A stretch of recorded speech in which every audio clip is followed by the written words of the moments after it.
This is an advertisement by BetterHelp. January arrives with a sense of expectation and change. But real change is rarely loud or dramatic. It's noticing what no longer needs to be there. Thoughts you keep turning over even when they're not helping. And when you live with those long enough, they can start to feel normal until you pause and see them more clearly. That's where perspective helps. Not fixing yourself, just creating space to understand what's been weighing you down. Therapy can offer that space, a clearer view of your own patterns and what's worth holding on to. BetterHelp makes starting straightforward. You answer a few questions and they match you with a qualified therapist. If it doesn't feel right, you can switch at any time. Whether you're into New Year's resolutions or not, working to better yourself is something everyone should do. And you don't even need to bulldoze your life to do it. Simply use BetterHelp. BetterHelp makes it easy to get matched online with a qualified therapist. Sign up and get 10% off at betterhelp.com/restishistory. That's betterhelp.com/restishistory. This episode is brought to you by the Financial Times. When it comes to news, it's easy to find out what, who, where, and when. But why is harder. FT journalism goes deeper to help you see the whole story and understand the issues that matter. Why did it happen? Why is it important? Why will it matter? Listeners to The Rest is History can save over 40% on an annual digital subscription to the Financial Times by visiting ft.com/history. For the why, Financial Times. This podcast is brought to you by Carvana. Car shopping shouldn't feel like preparing for a marathon of paperwork. That's why Carvana makes buying and financing your car easy. From start to finish, search thousands of vehicles with great prices. All online, all on your time. And when you're ready, your new car shows up right at your door. It doesn't get better than that. Buy your car the easy way. On Carvana. Delivery fees may apply.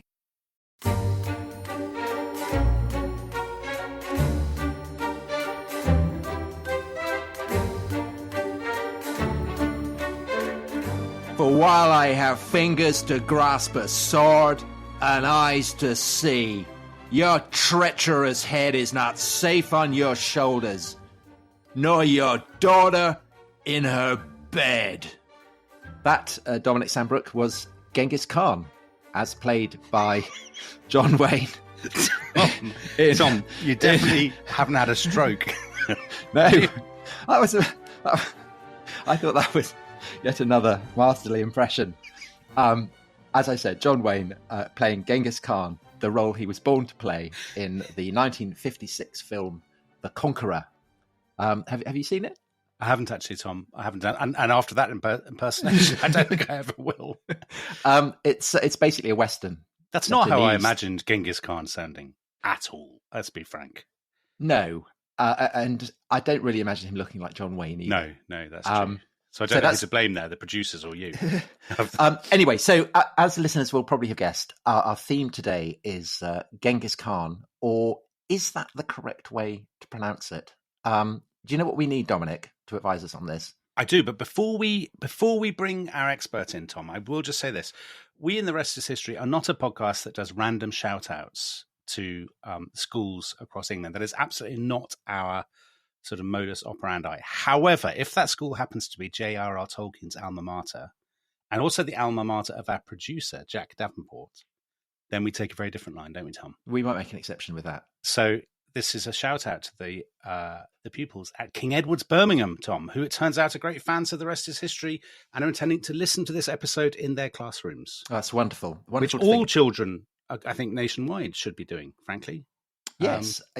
But I hope also that maybe there are some, I imagine they do drama at King Edward's, Birmingham. So maybe they will, yes. Maybe that masterly opening will encourage some thespians to. And I also have high hopes that this episode will play in schools across Mongolia as people get in touch with their I don't think they're woke about their history there. So I think they absolutely will embrace the spirit of this podcast. But not just Mongolia, the whole of Eurasia.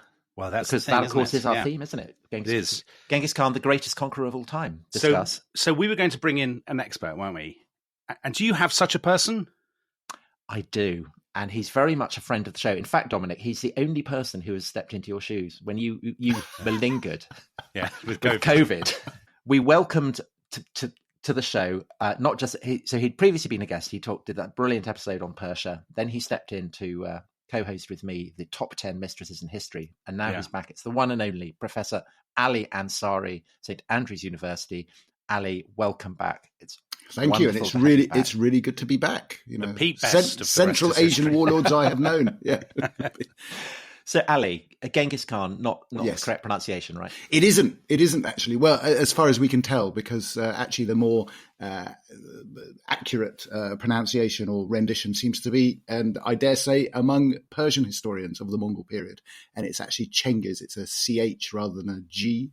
So it's people tend to agree that basically they have the nearest pronunciation, or the Persians did.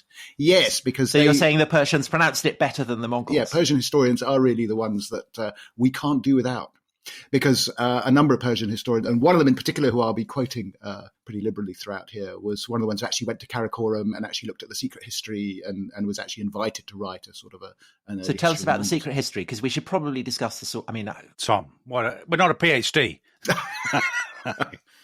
We should have a chapter on sources to start the podcast. So you're going to be citing Persian sources, but the secret history is great, isn't it? Because that's the secret history is great, but the only accounts we have, or the only versions we have left, are actually taken from Chinese chronicles. So the Chinese basically translated it; it's in the Chinese sort of chronicles, and then it's been retranslated back. The other sources we have for the secret history are basically a number of Persian historians, particularly this gentleman known as Juvayni, who travelled to Karakorum and actually is claimed to have seen it. So what we can do is compare these two different sources and see what they tell us about the early life of Genghis Khan. And there's a sort of they echo each other. So just a couple of things, Ali, before we get started. Sure. So first of all, for those people who don't know, we are in the sort of the medieval period. Yes. We kick off in the 12th century and he dies in the 13th century. That's and right. He's the person who's the architect, the founding father of this kind of huge period of Mongol expansion, I guess. That's right. The most sort of rapid expansion, probably in human history.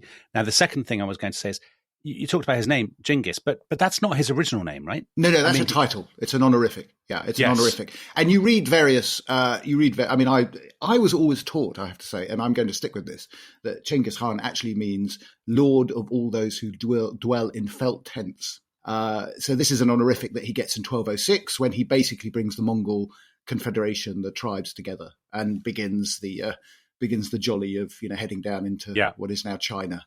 And just to be clear, his surname is not Khan. So no, not at all. Again, Lord. That's Lord.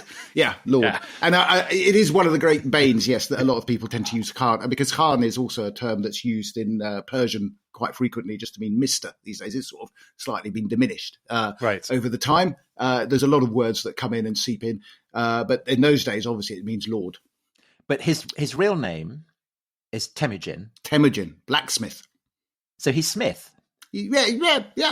Before he becomes Khan, he's Mr. Smith. Mr. Smith. Yeah, it's a fairly. I mean, the interesting thing about his rise, by the way, is that quite apart from the fact that what we know comes from essentially one source, and it's pretty vague and it's quite speculative, but it's not smooth, is what the. I mean, you look at so you would imagine the secret history is on the whole quite eulogistic. It obviously says what a splendid chap he was, and how he outmaneuvered all his foes.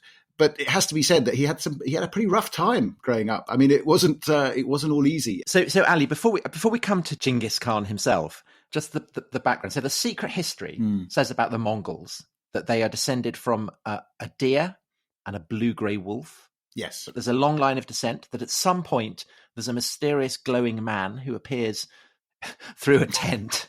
And he contributes to the bloodline of the Mongols. But they are basically, when Temujin is born into them, they're a fairly insignificant tribe on the Mongolian steppes. Well, basically, I mean, the Mongols, there are a number of different tribes. I mean, basically on the, what we consider to be the outer hinterland of the Chinese sort of imperium. What is now basically, I suppose, Mongolia and that sort of outer areas of Siberia. And there are a number of different tribes who are basically designated as a part of a sort of a Mongol confederation.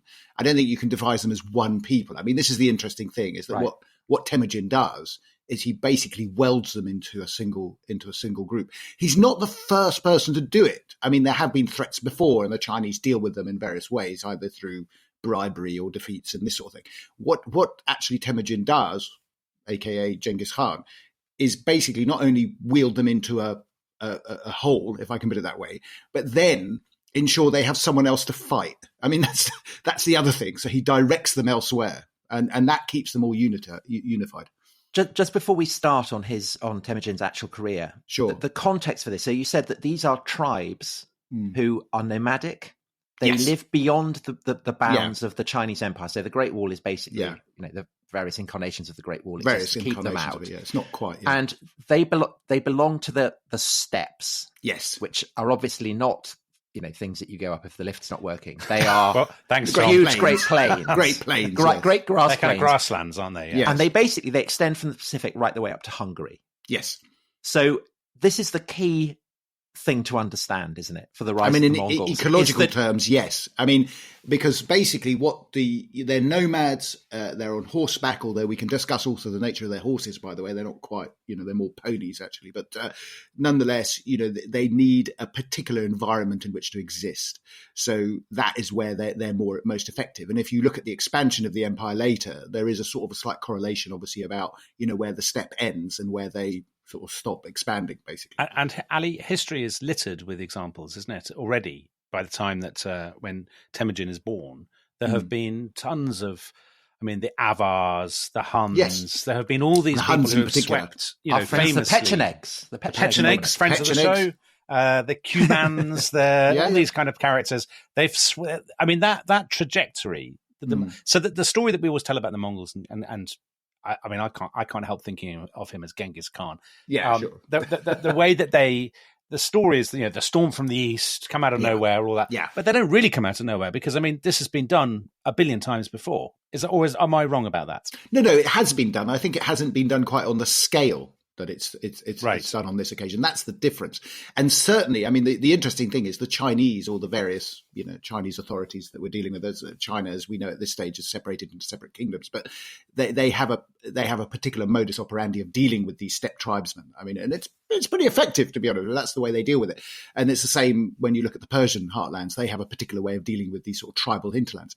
The difference is that what Genghis Khan does is effectively transform this tribal confederation into, the most effective fighting force that I think people have actually experienced. And it is a shock. It's a major shock to the system. Although, as we'll see, he learns on the way. He does. Right. He's very innovative, actually. Okay, so he is born supposedly clutching a blood clot. Yeah, good bit of secret history there. Yes, which demonstrates that he is going to inherit universal rule. Apparently, that's right. I gather. I can't believe that's a post facto invention, but yes. And he's the son of a guy called Yusugay, is that right? Who's captured a Tartar chief, or killed a Tartar chief called Temujin. And when you kill someone, when you capture someone, you take over everything. So you take all their possessions, all their belongings, all their women, everything, and their name. So that's right. So he grows up, and his father is quite a significant figure. He's a tribal leader. Relatively. I wouldn't say. It depends what you mean by significant. He's obviously a sort of a clan. A clan. He's got people. He's got people around. He's got at his back. But this is a world. Just to interrupt, the world that he lives in. They live in tents. Yeah. It's all nomadic. They live in a gur.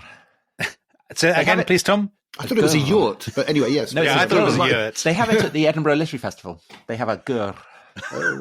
Okay, I don't think I've never heard anyone pronounce it. That's what they say. They say, "Welcome to the Edinburgh Literary Festival. Do come into our gur." I think that's just your misinterpreting the Scottish accent. Anyway, listen. They live in these tents and they move around. They're nomadic. Yeah, they move around. It is nomadic. These are not, and this is crucial actually when it comes to their attitudes to cities, which I know we will be talking a little bit about their ecological attitudes. They don't like cities, and they think people who live in cities are decadent.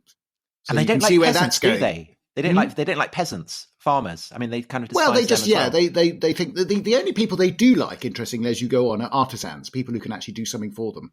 Yeah. Right. So they do save them. I mean, again, that's one of the things that's quite striking. They will slaughter a city, but keep the artisans.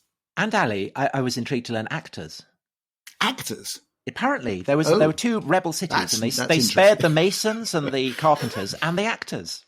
So you, with your John Wayne, I'd be fine laughing. I'd be fine, and I hope that the students. By the way, I should St. point Edward's out are learning this as well. There is a better invaded film by the Mongols. There's a better film by Omar Sharif, just in case anyone was listening. Okay, we're going to take a quick break now, and then when we're back, let's talk about Temujin, the early years. See you in a sec.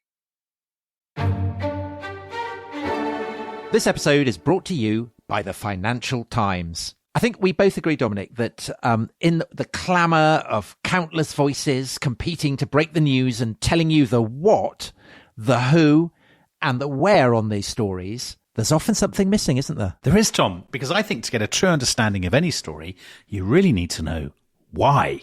Take FT journalism. It goes deeper, providing the insight, analysis, and perspective to help you see the whole story and truly understand the issues that matter. Why did it happen? Why is it important? And why will it matter? I've got a brilliant example. So they had an article recently, a fascinating article about why populism became popular. And this Financial Times article absolutely delved into that. It was so interesting. And does it nail it? Yeah, it nailed it. Absolutely nailed it. And it really made me look at populism in a new light. Well, if you're interested in the why, we have good news. Yes, listeners to The Rest is History can save more than 40% on an annual digital subscription to the Financial Times by visiting ft.com/history. For the why, Financial Times. This episode is brought to you by Rocket Money. Tom, we often talk about how to organise our finances. I'm very conscious that I'm paying for a lot of mad subscriptions. And there's one thing that we've talked about often on this show. It's the thing that we probably hate more than any other, and it's a hidden fee. I would love to get my finances under control. There are all these things piling up on our bank statements, and I think I need to fix this problem. I need to sort this out and to stop this. I mean, my finances are so chaotic that I need this app. So I'll tell you what it is. It's called Rocket Money. It's a personal finance app that helps find and cancel your unwanted subscriptions. It monitors your spending and it helps to lower your bills so that you can grow your savings. With Rocket Money, you can track all of your subscriptions and you can easily cancel within the app with just a few taps, saving you time, avoiding charges. And you can also set budgets and goals and get personalized insights and regular reports to track how you're doing. They will even send you real-time alerts for large transactions, upcoming bills, refunds, and even low balances. So let Rocket Money help you reach your financial goals faster. Join at rocketmoney.com/ishistory. That's rocketmoney.com/ishistory. rocketmoney.com/ishistory.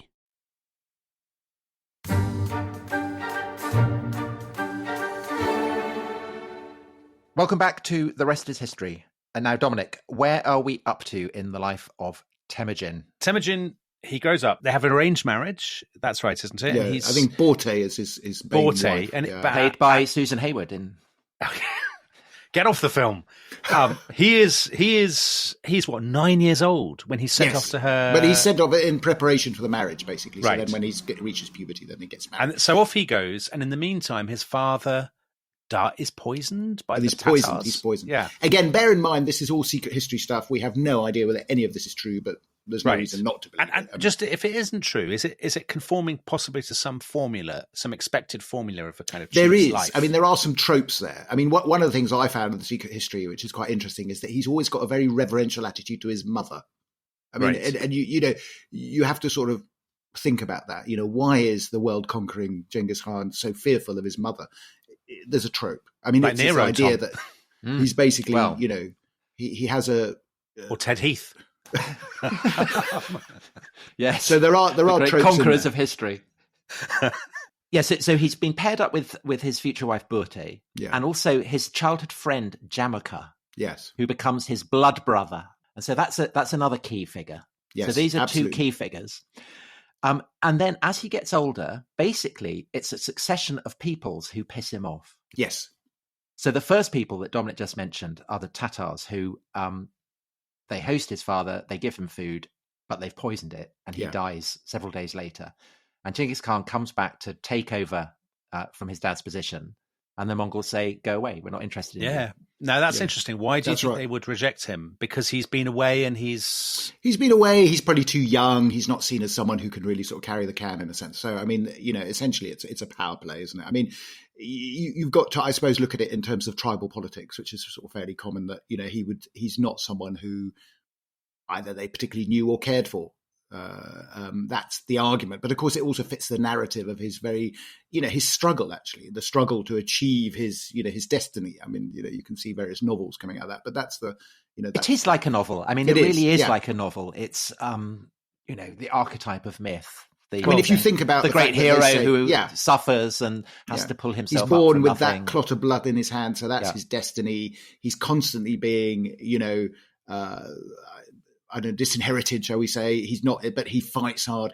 And it is, it is a hell of a fight. I mean, and there are periods in his early existence where we just absolutely don't know what happens to him. There's a sort of 10-year gap in the secret history. We just don't know where he is. Well, once they reject him, they plunge him into poverty, don't they? Doesn't he live on kind of nuts and roots? He lives on marmots. And that's something that the listeners should bear in mind, because marmots may well play a part later in the show. He's living on marmots and roots. He has a bust up with his elder half-brother, Bector, who he kills. So the evidence is stacking up. This is a guy you don't want to cross. And then he gets captured by, am I pronouncing this right? The Temujin. I would say the Temujin. But anyway, the leader Mongolian listeners, please write in and let us know. I know, the leader of this people is is called Kirill Tuk. And he is known as the Fat Man, obviously in Mongolian. So he's kind of fatty.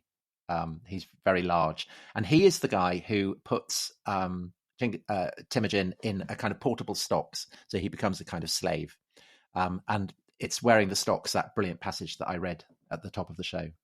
Was that what that was? Was that John Wayne? That's John Wayne. That impenetrable, yeah. So, but he escapes, doesn't he? So that's a kind of dramatic moment. I mean, the two striking things of his early life really are, one, that his wife gets kidnapped, and so that's the third people who piss him off. Yeah. So we've had the Tatars, we've had the Temujin, or however you pronounce them, and then the three Meerkats. Yeah, the Meerkats. It's not the Meerkats. Meerkats are one of the tribes that really impossible. He has Apparently means the wise ones, but it's impossible. There's been an awful lot of wife stealing with them. It's all about humiliation, and it's all about possession, and of course one of the things that happens is every time you defeat a rival sort of clan, let's call them clans rather than tribes, you acquire a wife. So it's part of that marriage alliance. Yeah. So you build that. It's a kinship alliance. So he has an awful lot of wives. But Burka has been kidnapped by the Fat Man. Yeah. And so he needs allies. So obviously he turns to his brother. Jamuka. But also he turns to a guy Togrul. called Togrul, who is. And Dominic, do you know what Togrul is known as? The Thin Man. No. This is very exciting for members of the Discord, we've called them Wangs ever since the General Gordon episode. Yeah, Togrul was known as the Wang Khan. The Wang Khan. Yeah, so that's the king leader. I think of you as a Wang Khan, Tom. That's great, isn't it? I think we're the Wang Khans. Anyway, right. Let's. So Jamuka, the Wang Khan and Temujin get him back. Get Burka back.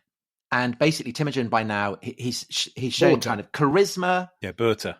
Sorry, Berta. He's showing charisma. He's showing an ability to lead. He's showing an ability to kill his enemies, to steal their wives, take their horses. He is he has. Now, the interesting thing about himself and Jamuka, who are the rivals in this, is actually in a contest. When they fall out, which is inevitably they always do. Obviously, when they fall out, Jamuka actually defeats Temujin, and this is the period when he's down and out, so to speak. But Jamuka, interestingly enough, and you won't be surprised by this, doesn't actually win friends and influence people by taking of his rivals, boiling 70 of them alive, apparently. So, and by boiling 70 of them alive, people sort of think, oh, this guy's even a bit too savage for us. So that basically gives another opening to Temujin, basically, to come back against Jamuka. I mean, it's that dynamic in a sense that Jamuka is almost, I mean, this is quite interesting. It's almost saying to Temujin that you're a bit too soft, Right. So Temujin is the kind of,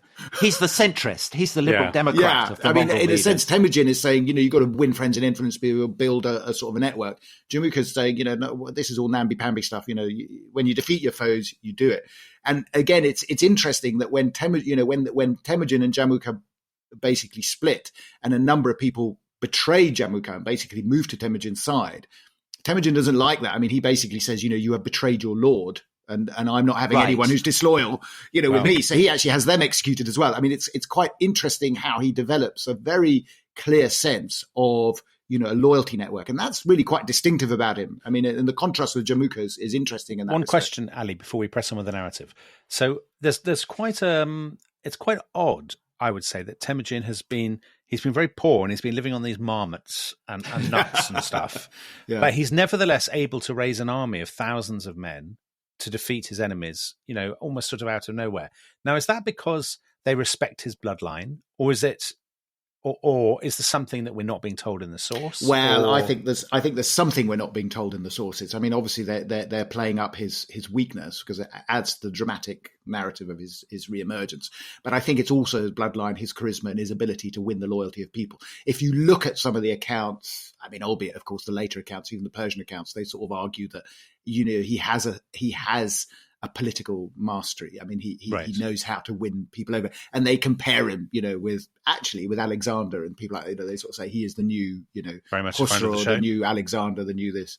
Yeah, we don't want to talk too much about Alexander because obviously he's not a favourite of mine. But it's You should read a brilliant book, Ali. That would change your mind completely. I want you to know that. I have. But Ali, is it not also? I mean, isn't it also a reflection of the fact that the tribes are potentially very vociferous, that they split apart, that then they congeal again, and so therefore, if you have, essentially, if you snooze, you lose. But equally, there's potential there if you're very charismatic and skillful for you to rise from absolutely nowhere. That's right.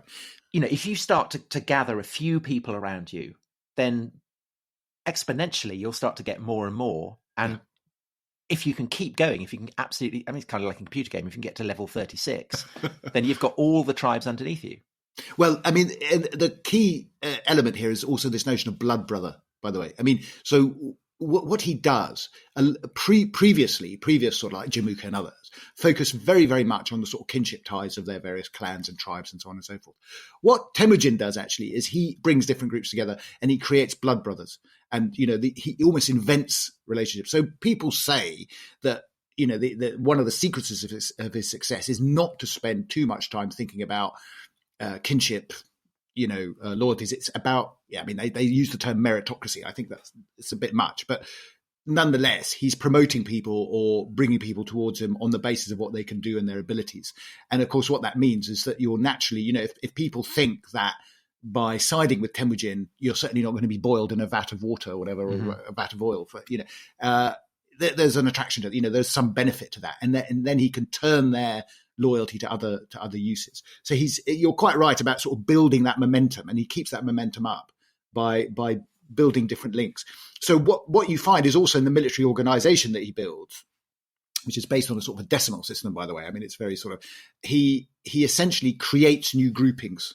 He brings people together. How do you mean based on a decimal system? system? So basically, the standard Mongol military unit is the 10,000, the Tuman, which is another term that is very current in modern Persian, has to be said. The Tuman is 10,000 soldiers, but it goes from 10 to 100 to 1,000. The Hazaras in Afghanistan, right? The Hazaras, the 1,000, and they are designated in this. They're organized in these groups, and often old tribal loyalties are ignored in this.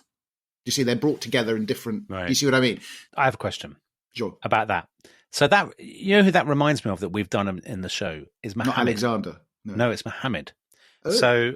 So he takes people that have previously been feuding tribal loyalties, and he forges something new. Yeah. He's a great political innovator. Yeah. Is that the same? Do you think there is a sort of slight parallel? There have been, yeah. I mean, there is a similarity there. And of course, the other thing is to bear in mind that the Mongols, far from being, there is an argument whether they're purely shamanistic or, and sort of, actually there is this sort of idea of the great sky god Tengri. So it's this notion that they do have some sort of spiritual belief. It's not quite so. I mean, I know people then say, the Mongols are very liberal when it comes to religions. It's not that they're liberal. They don't care. I mean, that's mainly, they don't give a hoot, what you believe in, as long as you pay your taxes. So that's the difference, really. But there is a sort of there is a spiritual element to it. Right. Not and the second Christian, question, you'll be pleased to know. Very pleased to hear that. I'm glad that we can put that out of this podcast completely.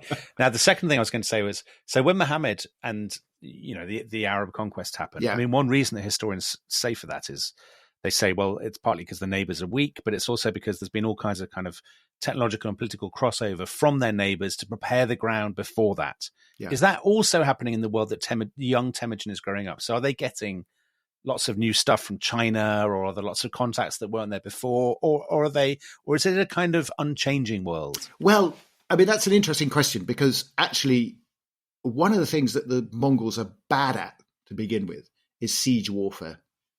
So when they start their conquest of China, they're not actually very good at taking cities, to be honest. Right. It's only after their diversion into the Islamic lands, the Khwarezm Shahs, the what is now in Persia, that they then collect all these artisan and siege workers and then go back to China. I mean, they do sack certain cities, but their conquest of China becomes somewhat more systematic once they pick up all the sort of siege capability. So it is interesting that initially they're not very good, at dealing with...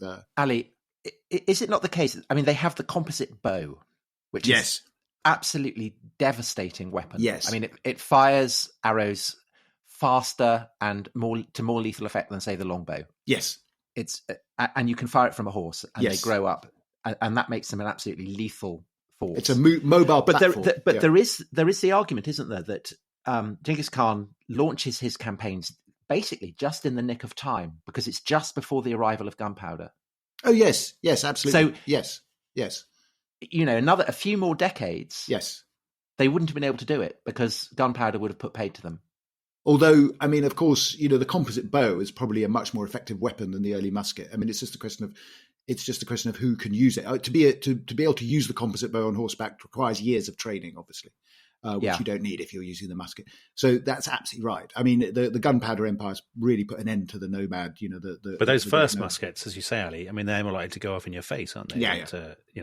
I mean, so I suppose it's got a tiny bit longer than. And the Mongols use it. I mean, they do use gunpowder. Yeah, they do. They do, don't they? Partly for show, but yeah. Well, they're the first to use it in Europe, I gather. Anyway, so I think let's just finish the account of how Temujin becomes Genghis Khan. Right. So we've been talking about Jamuka. Yeah. This blood brother who's turned into his kind of enemy and who boils people alive. Yeah. They have a final bust up, don't they? Yeah. And the Wang Khan is also involved in that. The Wang Khan has also turned against Temujin. Yeah. He gets defeated by Temujin, and then Jamuka gets handed over by his own men, basically. That's right. Am I right that Temujin basically says, because you're my blood brother, I will spare you? Yes. And Jamuka says, no, kill me. Well, he says there isn't room for two suns in the sky. That's right. We're not going to have this.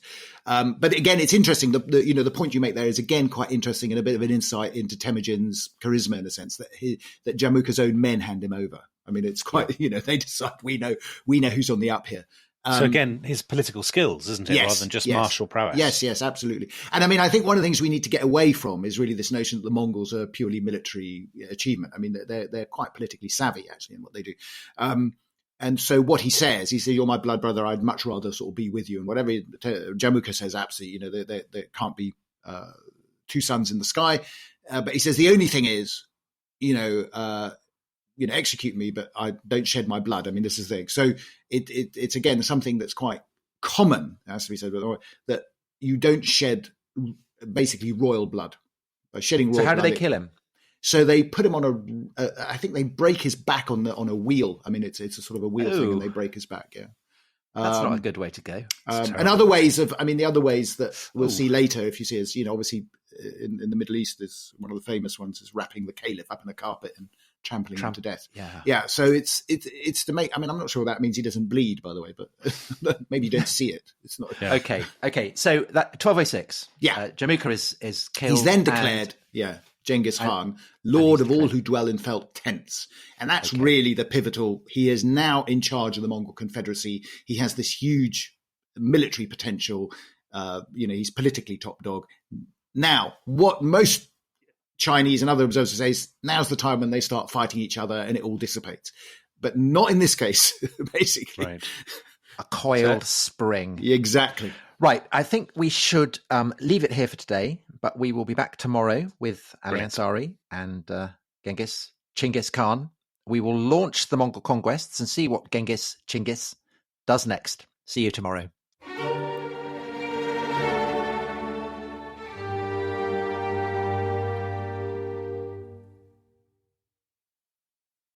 Thanks for listening to The Rest is History. For bonus episodes, early access, ad-free listening, and access to our chat community, please sign up at restishistorypod.com. That's restishistorypod.com.